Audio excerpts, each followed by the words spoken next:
That's a tough job, right? Can we agree that it takes a special breed to be a salesperson? Yes. Thank you.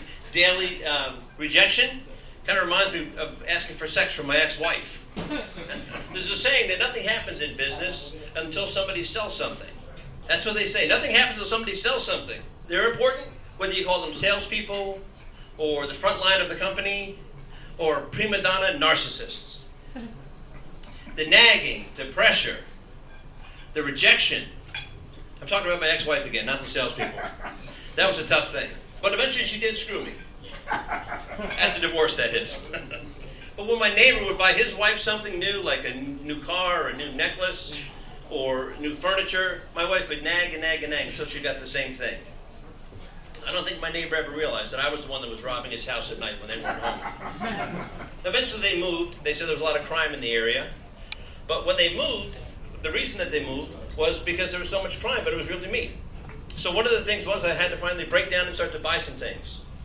I actually started to buy the things, and then I had the breakdown. This stuff was pretty expensive. But one of the things that helps salespeople a lot is advertising, right? I mean, whenever you see advertising, it's always pretty women, these studly guys, there's music, there's dancing, everybody's having a great time.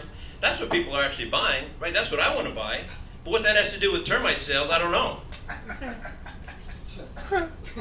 Speaking of sales, I think my therapist was actually an auto salesperson beforehand. The gold chains, the slick back hair, the shirt unbuttoned down to here, she's got all the signs.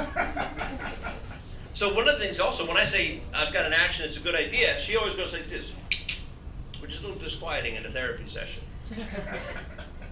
But it's not all bad. My friend says that having that kind of a therapist, I've got a new lease on life. Lease on life, get it? Auto joke? Okay. So when I was 6 years old, I didn't get a pony. And the difference between a friend and a therapist, I told my friend that. He said, well, time to get over it, Bob. You're 63 years old. But my therapist said that it was childhood trauma.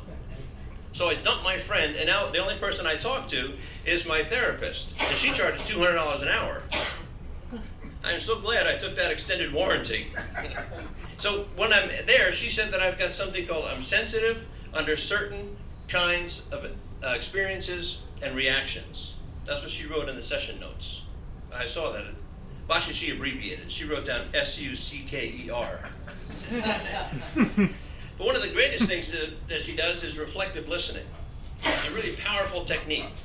I'll say, my wife wants to divorce me. She says, I heard you say your wife wants to divorce you. I say, yeah, my kids hate my guts. She says, I heard you say your kids hate your guts. How does it make you feel? I say, I'm worried about my job. I might get fired. She said, I heard you say you want to prepay the next 6 sessions. But with so much uncertainty in the world today, one of the things that is certain, two things that are certain in life, right? What are the two things that are certain? Death and taxes. Death and taxes, thank you very much. But we're going to talk about that tonight. Because I think death, being in that list, that's just big coffin. Big coffin is trying to play us, to try to get paid more for when we have to bury our beloved people. Thank you. So one of the things is there's really 2 ways to get rid of a body, right? We bury them or we cremate them. Or a plane crash. But I guess it's sort of a combination of the first two. Talk about depressing though. You go to a funeral home, depressing.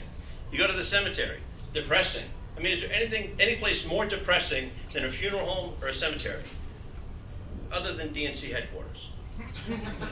I think it's time that we bring reduce, reuse, recycle to the funeral industry.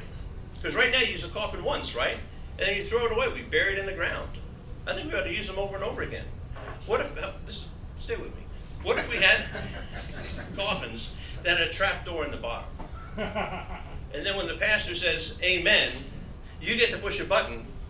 Mom's away! Thump! Should have got me that pony when I was 6, Mom. All right, thanks a lot. Bob Moran.